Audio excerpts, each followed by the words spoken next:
vejo no torcedor do Internacional uma preocupação com a movimentação da direção nesse mercado de transferências. Muito poucas especulações envolvendo contratações e muito mais informações saindo sobre possíveis vendas que o Inter pode fazer no mercado. Ainda assim, eu venho aqui para tranquilizar vocês. A direção do Internacional ela tem um plano que já foi executado no ano passado e que deu muito certo. Eu falo sobre isso agora aqui na Dupla.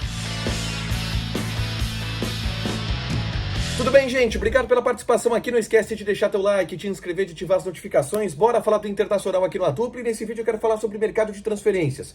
E eu quero, de alguma maneira, tranquilizar você, torcedor, sobre a movimentação que a direção do Inter está fazendo no mercado nesta temporada. A gente tá hoje, eu tô gravando no dia 23 de novembro, e a gente não tem nenhuma especulação mais contundente ou nenhuma movimentação identificada do Inter buscando um grande reforço para o ano que vem, enquanto a gente vê, por exemplo, do outro lado, o Grêmio buscando contratações, falhando, mas muitos nomes sendo especulados. E eu venho aqui tranquilizar vocês em relação a esse movimento. Eu digo que essa é a tendência.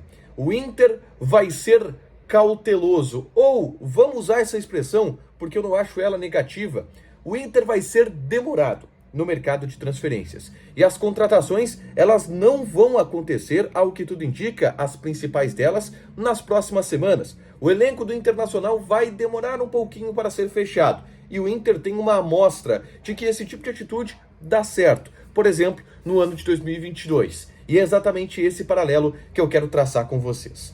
O Internacional estreou no Campeonato Gaúcho no dia 28 de janeiro. O Inter teve cerca aí de 1 mês e meio, um pouco mais do que isso, quase 2 meses, de hiato entre o último jogo do Campeonato Brasileiro, que foi ali no dia 8 de dezembro contra a equipe do Red Bull Bragantino, e a estreia no Campeonato Gaúcho, que foi nesse dia 28 de janeiro de 2022. E o Inter, na época, foi muito criticado pela letargia ou pela demora que teve em executar contratações. Por exemplo, o técnico do Internacional só foi anunciado no dia 27 de dezembro, Alexandre Medina, 1 mês antes da estreia colorada no Campeonato Gaúcho. E se a gente for pensar, no geral, o Inter acertou bastante no mercado de transferências de 2022. Eu acho que você concorda. Mas você sabia que a maioria dessas contratações, elas aconteceram durante a temporada? Eu vou exemplificar aqui. Por exemplo, o Inter estreia no dia 28 de janeiro, quase sem nenhuma contratação. Estavam ali já contratados o Wesley Moraes, o Lisiero, era um dos que estavam contratados já pelo Internacional no início do Campeonato Gaúcho. Mas de resto, as grandes contratações que o Inter fez na temporada, todas foram depois. Por exemplo, Gabriel chegou ao Inter, foi anunciado no início do mês de fevereiro, durante o Campeonato Gaúcho. O David, que foi do início da temporada ali a principal contratação, não que tenha dado certo, ela veio no início de fevereiro, também foi uma negociação demorada. Aí falando de negociações que indiscutivelmente foram acertadas, Fabrício Bustos foi anunciado também no início de fevereiro, na segunda semana de fevereiro. A estreia do Bustos, para vocês terem uma ideia, foi contra o Globo, naquele jogo traumático da Copa do Brasil. E o Bustos estreou somente ali. Vamos seguir. Wanderson, um dos principais expoentes técnicos do Internacional nessa temporada. O Wanderson foi contratado em março. Alan Patrick foi contratado somente em abril, no fechamento da janela. E aí eu vou abrir um parênteses importante. A janela de transferências, ela fechou no dia 12 de abril.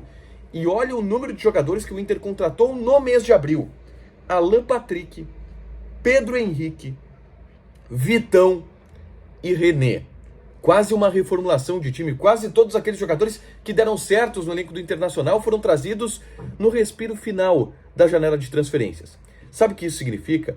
É que lá, o ano passado, quando a gente criticou o Internacional pela demora que teve nas contratações, o Inter demorou, mas foi cirúrgico. O Inter não saiu contratando grandes jogadores em dezembro e janeiro, fez as suas contratações em meio à temporada, mas teve um grau de acerto muito grande. Acertou no Vitão, acertou no Alan Patrick, acertou no Pedro Henrique, acertou no Alemão, acertou no Wanderson. E esse modelo de ação, de atitude no mercado, parece ser repetido em 2023. O Inter está muito cauteloso quanto às suas chegadas, mas confia porque no ano passado isso deu certo. Deixa teu like, te inscreve, ativa as notificações que vai ter mais conteúdo aqui no canal. Fechado? Beijo!